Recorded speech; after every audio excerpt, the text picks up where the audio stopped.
هەموو ساڵێک تۆنێک یاری باش و خراپ بڵاو دەکرێنەوە. هەندێک ساڵ یاریی وەکو God of War و Red Dead Redemption 2 بڵاو دەکرێنەوە کە لەوانەیە بۆ ساڵێکی مێژووی بمێنێتەوە وەکو ساڵی 2018 و هەندێک ساڵیش وەکو 2023 لەوانەیە زۆرترین یاری باش و خاوەن نمرێ بەرز بڵاو بکرێنەوە. بەپێی راپۆرتێکی مێتاکریتیک بێن 2023 باشترین ساڵە بۆ یاریەکان لە ماوەی 20 ساڵی ڕابردوودا. جام ناونیشانە چەند زانیاریی زۆر گەورە و گرنگ بۆ ڤیدیۆ یاریەکانی تێدایە. لەوانەیە هەموو گەیمەران باوەڕیان بەو ناونیشانە نەبێن. بەڵام گەرسەیری لیستی ئەو یاریانە بکەین کام ساڵ بڵاوکراونەتەوە نمرەیەکی بەرزیان وەرگرتووە تەنانەت زۆرینەی یاریەکان نمریان لە سەروی 85%یش لە مێتاکریتیک بەروەرگرت بێ تا ئێستا کە مانجی 11 25 یاری ئەم ساڵ نمرەی سەرو 90%یان لە مێتاکریتیک وەرگرتووە کە ژمارەیەکی بەرزە، ژمارەیەکە کۆمپانیەکانی ڤیدیۆ گەیم دەتوانن شانازی پێوە بکەن. ئەم ساڵ بەگشتی ساڵێکی زۆر باش بۆ یاریەکان. نمونەی یاریەکانی وەکو Resident Evil 4 Remake، Alan Wake 2، Baldur's Gate 3، Zelda Tears of the Kingdom، Super Mario Wonder، Spider-Man 2، Starfield و چەندین یاری دیکە. ساڵانە چەندین یاری جیاواز بڵاو دەکرێنەوە. هەندێک لە ساڵەکان یاریەکان وا دەکەن ئەو ساڵە لای گەیمەران بە ساڵێکی گرنگ بۆ مێژووی ڤیدیۆ یاریەکان دابدرێت و بە پێچەوانەش هەندێک ساڵیش وەکو ئەم ساڵ ساڵەکە وا دەکا یاریەکانی ئەم ساڵ لای گەیمەران ببنە ساڵێکی گرنگ بۆ ڤیدیۆ یاریەکان.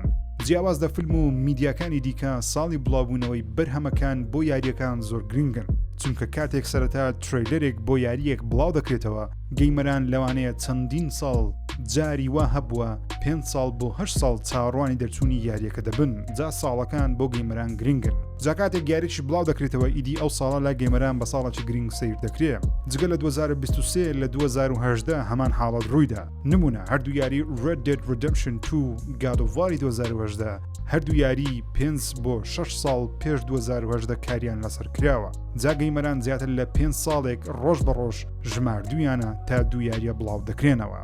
بەتایبەتیش God of War 2018 کە لە ساڵی 2016 یەکەم گەیمپڵەی بۆ بڵاو کرایەوە ئیدی گەیمەران پێیان وابوو لە سەرەتای 2017 یاریەکە دەبینین. سەرەتای 2017 تێپەڕین بۆ کۆتایی 2017 دواتر بووە سەرەتای 2018 و لە کۆتاییدا لە مانجی 4 2018 یاریەکە بڵاو کرایەوە. Red Dead سەرەتا بڕیار بوو لە پاییزی 2017 بڵاو بکرێتەوە، بەڵام یاریەکە دواخرا بۆ سەرەتای 2018 و دووبارە دواخرا بۆ پاییزی 2018. هەردوو یاری وایان کرد ساڵی 2018 بێچێت لە باشترین ساڵەکان بۆ یاریە چیرۆکیەکان دابدرێ. تەنیا دوو یاری 2018یان وەکو ساڵێکی گرنگ و دووبارە نەبووە بۆ گەیمەران دروست کرد.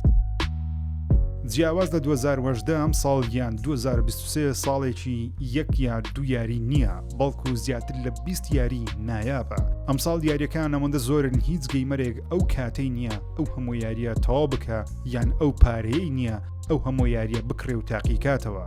سەرجەم یاریە باشەکانی ئەم ساڵی شایانی تاقیکردنەوەن. جا لەوانەیە بپرسن کووە چی یاریەکەم ساڵ بڵاو کراوەتەوە شایانی ئەو قسە و باسە و ئەو ناونیشانە بەهێزەی مێتاکریتیک بێ.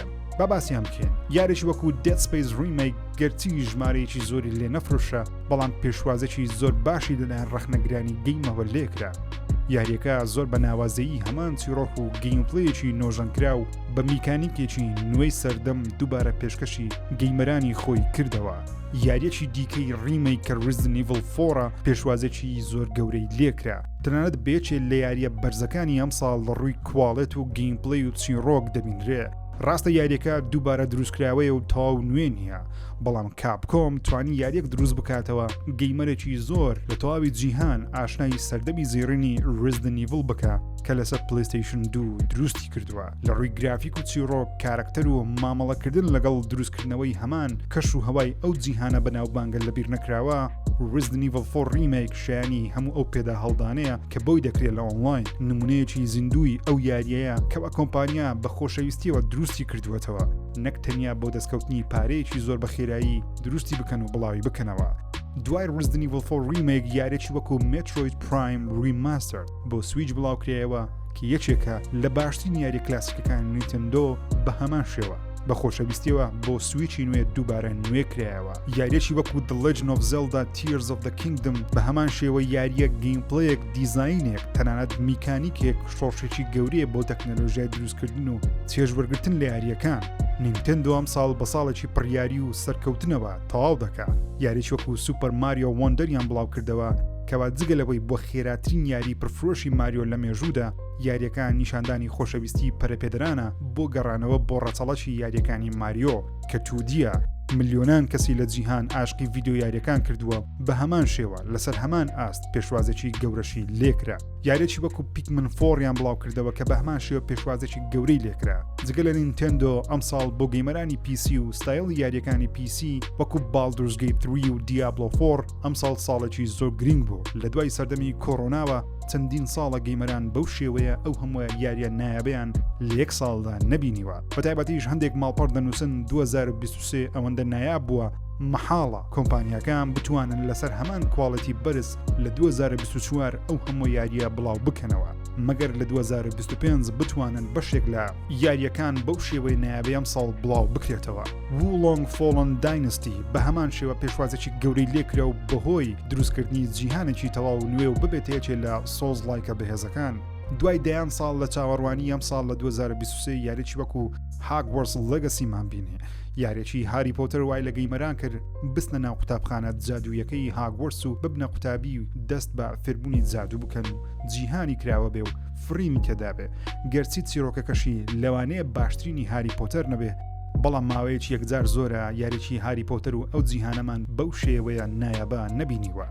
یاریێکی وەکو Star Wars Jedi Survivor کە هەرچەندە کێشەی تەکنیکی هەبووە بەڵام ئێستا زۆرینەی کێشەکانی چارەسەر کراوە و بێچێت لە باشترینەکانی EA دادەندرێ وە چیرۆکێکی نایاب جیهانێکی گرافیکی زۆر جوان و گەیمپلەیەکی قوڕس بەڵام دادپەروەر لە هەمان کاتدا گەیمەران چاوەڕوانی بەشێکی دیکەن.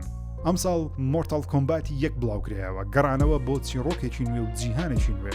جا بۆ جیهانی Mortal Kombat ئەمە کارێکی ئاسان نییە بەهۆی ئەو چیرۆکە دوور و درێژە هەوادارە زۆرەی هەیەی بەڵام ستودیۆی NetherRealm توانیان ئەو کارە بکەن. یارێکی وەکو Sea of Stars یارێکی بچووکی ئیندی توانی سەدان هزار کۆپی لە هەفتەی یەکەم بفرۆش کە هەرگیز یاریێکی بچووک لەلایەن ستودیۆیەکی بچووک بەو شێوەیە سەرکەوتوو بێ وای کردووە 2023 دەوڵەمەندتر ببێ. ئەم ساڵ یارێکی وەکو System Shock زیندوو کرایەوە DLC گەورەکەی Cyberpunk بەناوی Phantom Liberty ئەپدەیتە نوێیەکەی بۆ یاریەکەی Cyberpunkی دووبارە زیندوو کردەوە. یاریێکی وەکو Lies of P کە گەیمەرانی سۆزلایکی هاندا یاری جیاوازی کۆمپانیەکانی دیکە جگە لەم From Software تاقیکەنەوە وەتوانی ملیۆنێک کۆپیشی لێ بفرۆشێ کە سەرکەوتنێکی گەورێ و بڵاوبوونەوەی Assassin's Creed Mirage کە هەرچەندە باشترینی زنجیرەکەش نییە بەڵام سەرکەوتێکی گەورە بوو بۆ Ubisoft کە چەند ساڵێکە بەهۆی خراپی کێشەکانی کۆمپانیاکەیان دەناڵێنن بەڵام ئەم ساڵ توانیان گەیمەران لە خۆیان ڕازی بکەنەوە. بڵاوبوونەوەی Starfield بۆ Xbox بەثێزدا وای کرد ساڵەکە زۆر دەوڵەمەندتر بێ. FromSoft یاری Armored Core بڵاو کردەوە کە یاریی تەواو جیاواز لە یاریەکانی پێشووی وەکو Elden Ring و Demon Souls و Dark Souls گەڕانەوە بۆ بنچینەی خۆیان و ڕازیکردنی گەیمەران لە خۆیان. بڵاوبوونەوەی Forza لەلایەن Xboxەوە بە هەمان شێوە سەرکەوتێکی گەورە بوو. Street Fighter 6 Capcom Spider-Man 2 Sony PlayStation بێچێت لە باشترینەکانی مێژوو دادەندرێن. دەتوانین بڵین 2023 ساڵێکی پڕیاری باش بووە. 2023 و ساڵە نابێ وەکو 2018 بە یاریەکانی وەکو God of War Red Dead ناوی بەهێندرێ لە مێژوودا بەڵام بەو ساڵە ناوی دێ کە زیاتر لە 20 یاری نایابی بێکێشە بڵاوکرانەوە و یاریەکان ژمارەیان ئەوەندە زۆرە گەیمەران دەتوانن بۆ چەند ساڵێکی دیکەش ئەو یاریانە تاقیکەنەوە گەر لە 2024 و 25ش ژمارەی یاریە باشەکان کەم بکە.